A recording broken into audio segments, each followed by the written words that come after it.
بسم اللہ الرحمن الرحیم۔ معزز دوستو، السلام علیکم ورحمۃ اللہ وبرکاتہ۔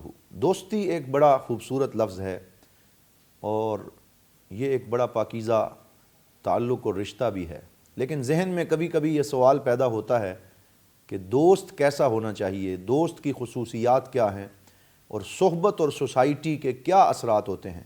آئیے میں آپ کی خدمت میں حضور صلی اللہ علیہ وآلہ وسلم کی خوشبودار اور مبارک سیرت سے دو واقعات آپ کی خدمت میں پیش کرتا ہوں، جن سے آپ کو اچھی اور بری صحبت کے اثرات اور دوستی کے معیار کا پتہ چل جائے گا۔ پہلا منظرنامہ ہمارے سامنے آتا ہے کہ ایک شخص ہے جس کا نام ہے عقبہ بن ابی معیط، اور اس کی دوستی ابو جہل کے ساتھ ہے۔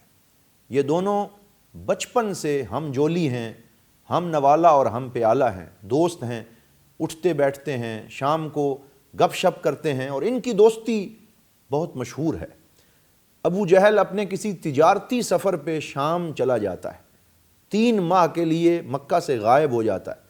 یہ وہ دن ہیں جب کہ حضور صلی اللہ علیہ وآلہ وسلم دار ارقم میں مسلمانوں کو اور انسانیت کو نئے دین کا پیغام دے رہے تھے، توحید کا ترانہ آپ پوری دنیا میں پہنچانے کے لیے کوشش فرما رہے تھے۔ ابو جہل اسلام کا دشمن تھا، اور اسی کی وجہ سے اس کا جگری یار اور دوست عقبہ بن ابی معیط بھی اسلام کا دشمن بنا ہوا تھا۔ لیکن جب اس کا دوست ابو جہل شام چلا گیا اور یہ صحبت ڈسکنیکٹ ہو گئی، ختم ہو گئی، اور کچھ وقت کے لیے عقبہ کو اکیلا رہنے کا موقع ملا، ایک دن ٹہلتے ٹہلتے حضور صلی اللہ علیہ وسلم کی مجلس کے پاس جا پہنچا۔ اس وقت میرے پیارے آقا صلی اللہ علیہ وسلم اپنی مبارک زبان سے قرآن پڑھ رہے تھے۔ جب سرکار کے لبوں سے نکلا ہوا قرآن عقبہ کے کانوں تک پہنچا تو اس کا دل اسلام کے لیے نرم ہو گیا۔ وہ رات کو سوچتا رہا کہ کل جا کے میں اسلام قبول کر لوں گا، یہ تو بڑا اچھا دین ہے، قرآن تو بہت خوبصورت پیغام ہے۔ لیکن اس کی بد نصیبی آڑے آئی۔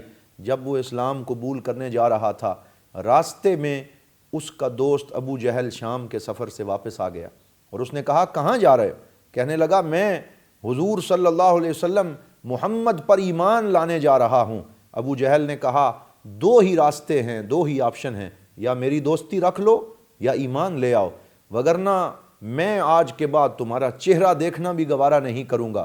وہ سوچ میں پڑ گیا، بدبختی اس پہ غالب آئی، اور ابو جہل کی دوستی بچانے کے لیے کلمہ پڑھنے کی توفیق اسے میسر نہ آئی، اور وہ جو اللہ کی رحمت اس کی طرف دیکھ رہی تھی، وہ پھر سے رحمت الہی سے مایوس ہو کے اپنے دوست ابو جہل کے ساتھ واپس چلا گیا۔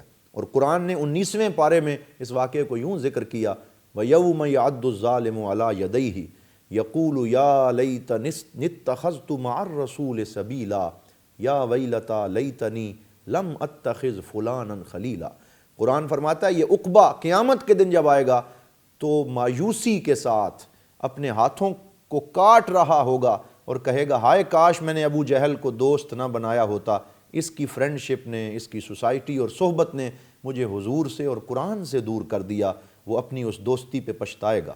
تو اگر کوئی دوست برا ہو، سوسائٹی اچھی نہ ہو، آپ کا اٹھنا بیٹھنا خراب لوگوں کے ساتھ ہو، وہ کبھی آپ کو سیدھے رستے پہ نہیں آنے دیں گے اور آپ محروم رہ جائیں گے قرآن سے، دین سے، ایمان سے۔ لیکن اگر دوست اچھا مل جائے تو کیا اثر ہوتا ہے؟ دوسرا واقعہ دیکھیے۔ عبد الرحمن بن عائش یہ بھی ایک کافر تھے، مشرک تھے، لیکن ان کی دوستی عمر فاروق، عمر بن خطاب رضی اللہ تعالی عنہ کے ساتھ تھی۔ یہ دونوں آپس میں دوست تھے، بہت کلوز فرینڈشپ تھی۔ جب حضرت عمر نے کلمہ پڑھا، اسلام میں داخل ہوئے اور اسلام کو قوت اور شوکت نصیب ہوئی، تو آپ نے مسلسل اپنے دوست پہ دباؤ ڈالنا شروع کر دیا اور انہیں موٹیویٹ کرنے لگے، آؤ نا تم بھی آ کے کلمہ پڑھ لو اور دائرہ اسلام میں داخل ہو جاؤ۔ لیکن ان کا دوست انہیں کہتا مجھے تھوڑا وقت دے دو، سوچنے کا موقع دے دو۔ پھر جب حضرت عمر نے ہجرت کا ارادہ کیا، اعلانیہ ہجرت فرمائی، اپنی اونٹنی پہ بیٹھ کے مدینہ کی طرف نکلے، تو اپنے دوست عبد الرحمن بن عائش کو اپنے ساتھ بٹھا لیا۔ تم کلمہ نہیں پڑھتے نہ پڑھو، میرے ساتھ مدینہ تک تو چلو، رستے میں گپ شپ کریں گے، میرے ساتھ تم چلو تاکہ یہ سفر اچھا گزر جائے۔ لیکن راستے میں پیچھے سے ابو جہل آ گیا۔ اس نے کہا اے عبد الرحمن بن عائش، تم مسلمان نہیں ہو، عمر جا سکتا ہے، ہم تمہیں مدینہ نہیں جانے دیں گے، تمہاری ماں تمہیں بلا رہی ہے۔ اس نے قسم اٹھائی ہے کہ اگر میرا بیٹا عبد الرحمن واپس نہ آیا تو میں دھوپ میں بیٹھی رہوں گی، میں غسل نہیں کروں گی، میں کھانا نہیں کھاؤں گی۔ تو عبد الرحمن بن عائش نے جب اپنی ماں کا ذکر سنا، دل پسیج گیا، آنکھوں سے آنسو آ گئے۔ عمر سے کہنے لگے اے عمر آپ چلے جائیں، میں اپنی ماں کے پاس واپس جاؤں گا، میں اس کو اس حالت میں چھوڑ کے نہیں جا سکتا۔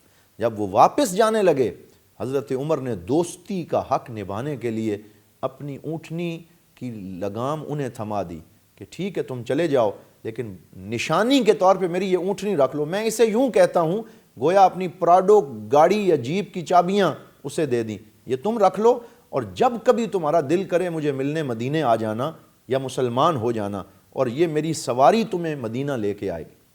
پھر وقت تاریخ نے وہ بھی دیکھا کہ جب حضور صلی اللہ علیہ وسلم مدینہ پہنچے، جب بھی قرآن کی کوئی نئی آیت نازل ہوتی، حضرت عمر چمڑے کے صفحے پہ لکھ کے ایک تیز رفتار سوار کے ذریعے وہ آیت عبد الرحمن بن عائش تک پہنچاتے، دوستی کا حق ادا کرتے رہے، حضرت عبد الرحمن بن عائش کو دعوت دین دیتے رہے۔ پھر ایک دن آیا جب حضرت عبد الرحمن بن عائش اسی اونٹنی پہ سوار ہوئے اور مدینہ پہنچے، اور حضرت عمر رضی اللہ تعالیٰ عنہ کے ساتھ دوستی کا حق نبھاتے ہوئے حضور صلی اللہ علیہ وسلم کے ہاتھ پہ کلمہ پڑا اور دائرہ اسلام میں داخل ہو گئے۔ تو یہ دو مثالیں ہمارے سامنے، برا دوست جہنم کی طرف لے گیا اور اچھا دوست موٹیویٹ کرتا رہا، بالآخر وہ اپنے دوست کو دائرہ اسلام میں اور حضور کی صحبت میں لے آیا۔ اپنے ارد گرد دیکھیے کون آپ کے دوست ہیں، کن لوگوں کے ساتھ آپ اٹھتے بیٹھتے ہیں۔ آپ اپنے دوستوں کو دیکھیے، میں آپ کو بتاتا ہوں آپ ناکام ہوں گے یا کامیاب ہوں گے۔ اگر اچھے دوست چنیں گے کامیابی آپ کا مقدر بنے گی، لیکن اگر آپ کا دوست اس زندگی میں ناکام فرد ہے تو آپ بھی ناکام ہوں گے، کبھی کامیاب نہیں ہو سکتے۔ اللہ تعالی ہمیں اچھے دوست چننے کی توفیق عطا فرمائے تاکہ ہم اس زندگی میں کامیابی حاصل کرتے ہوئے آگے بڑھ سکیں۔ والسلام علیکم ورحمۃ اللہ وبرکاتہ۔